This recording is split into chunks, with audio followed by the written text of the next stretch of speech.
te cheamă pe tine? Alberta. Și pe cine iubești tu? Pe mama. De ce? Pentru că ea m-a făcut. Fiecare copil visează măcar o dată în viață la părintele ideal. Alberta are 6 ani și este cea mai fericită fetiță din lume. Are o mămică ideală. Le-a apropiat faptul că amândurora le place să fie cochete. Faptul că Alberta mă consideră părintele ideal, pe mine nu are cum să nu mă măgulească. E cea mai frumoasă mămică din lume, pentru că se machiază, își pune rochi elegante. Perioada 6-10 ani, să spunem, în perioada asta, copilul intră într-o fază de identificare cu părintele de același sex. Și asta înseamnă că în perioada asta fetițele sunt fascinate de mămici, de machiaj, de îmbrăcăminte, de orice fac mămicile. Mama, mie îmi place la tine pentru că te îmbraci elegant. Mulțumesc! Încerc să o înțeleg și să petrec cât mai mult timp cu Alberta, pentru că consider că pentru orice copil a petrece timp cu mama lui este ideal. O iubesc tare că mă face elegantă, îmi cumpăr și jucării, ne ducem la operă. Îți place, Alberta, cum te-am îmbrăcat? Mulțumesc că m-ai făcut atât de frumos.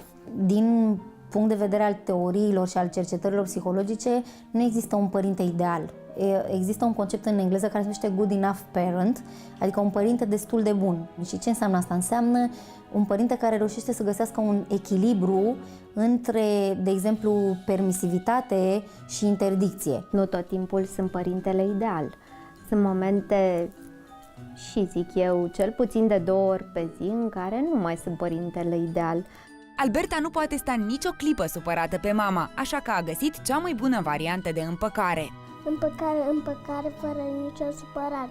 Dacă ne mai supărăm, luăm valiza și plecăm și la gara 23, întâlnim 3 purce. Unul ție, unul mie și unul la bucătărie. Asta este formula noastră de împăcare și atunci ne împăcăm imediat. Și dacă Alberta are deja mămica perfectă, ceilalți copii au făcut portretul robot al părintelui ideal.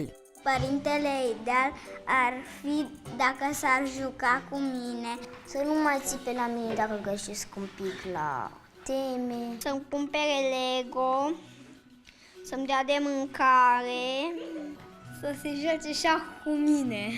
Șah? Da, sunt bun. Copiii au nevoie să fie văzuți și acceptați așa cum sunt ei, nu să fie formați, ciopliți în funcție de dorințele părinților, ci pur și simplu să li se dea și lor șansa să-și urmeze energia naturală. Dacă ne-am lămurit cum arată părintele ideal în viziunea copiilor, iată de ce unii dintre adulți pierd admirația celor mici. când nu se mai joacă cu mine, când nu mai dă de mâncare, când nu mai face lecții cu mine. Atunci când mă pedepsesc, atunci când mă ceartă, când uneori țipă la mine și plâng și eu. Cred că pentru copil la început este destul de frustrant să descopere că părintele nu este acolo să meargă în totalitate în direcția energiei lor, adică să le facă absolut totul pe plac.